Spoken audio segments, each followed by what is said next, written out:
Assalamualaikum warahmatullahi wabarakatuh. Kami dari kelompok 3 ingin menjelaskan tentang mengolaborasikan dalam sistem komputer. Saya Neza Nurindia Putri, absen 25. Saya Labib Kias Hamzah, nomor absen 19. Saya Muhammad Alino, nomor absen 21. Saya Kemal Pasya Abdillah, nomor absen 18. Saya Julio Mikiela Roman, absen 17. Nama saya Muhammad Tasbir Fariski, nomor absen 22, Slebeu. Saya Nelly Adelia Firnanda, nomor absen 24. Saya Muhammad Rifahas dengan kelompok Nabung Kepetang. Salah satu istilah baru dalam teknologi informasi adalah kolaborasi digital. Kolaborasi digital menjadi salah satu kemampuan yang harus dimiliki oleh setiap orang. Konsep kolaborasi digital dapat diartikan sebagai suatu kerja sama untuk berbagi informasi dan menghasilkan tujuan bersama. Kolaborasi digital. Kolaborasi digital adalah proses mencari dan berbagi informasi secara bersama melalui saluran digital. Gagasan di balik kolaborasi digital yaitu menyatukan semua sumber daya sehingga informasi dapat dengan mudah dibagikan dan suatu gagasan dapat disintesis. Contoh pemanfaatan kolaborasi digital yaitu mengintegrasikan dokumen disertai media interaksi langsung seperti chat, audio, dan video dengan alat bantu administratif lainnya seperti email, kalender, dan kontak. Jenis-jenis kolaborasi dalam sistem komputer. Kolaborasi software dengan software lainnya. Kolaborasi software dengan software lainnya dapat dijumpai pada software yang digunakan oleh toko, warnet, kantor, dan rumah sakit. Kolaborasi hardware dengan sesama hardware.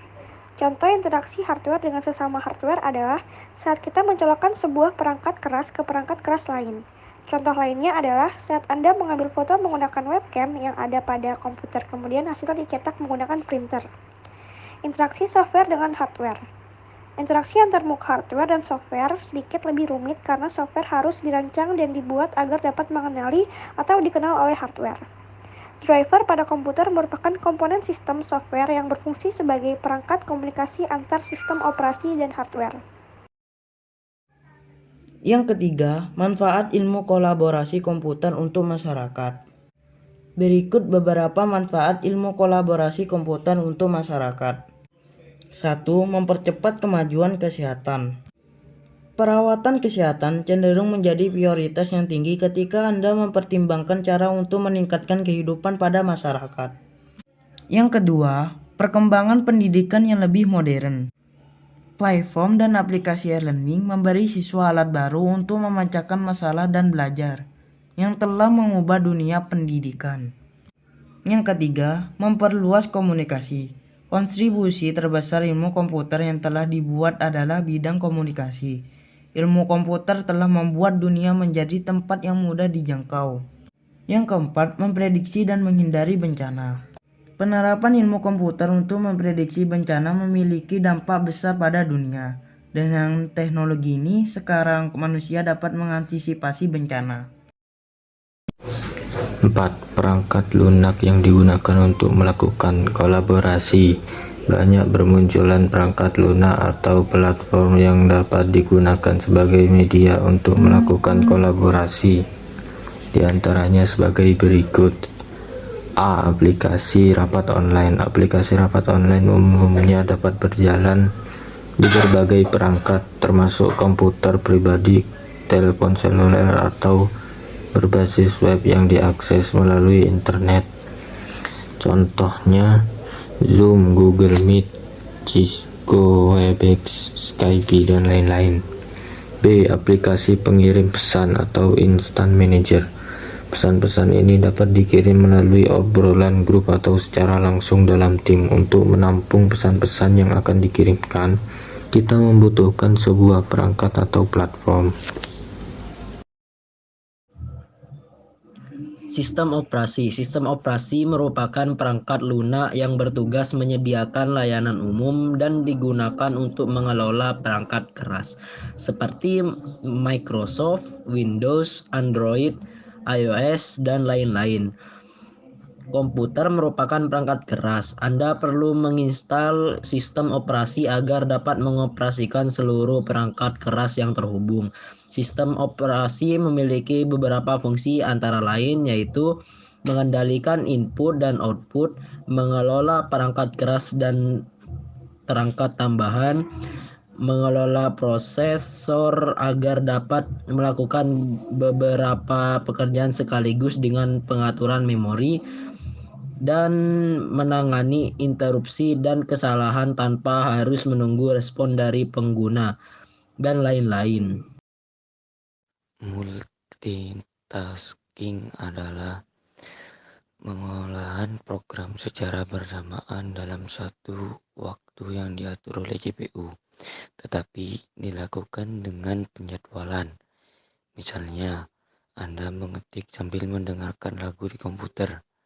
Kemampuan multitasking merupakan kemampuan dari sistem operasi untuk mengolah perangkat keras komputer, perangkat lunak untuk program komputer yang berfungsi untuk mengendalikan dan atau memberikan koneksi antar perangkat keras komputer.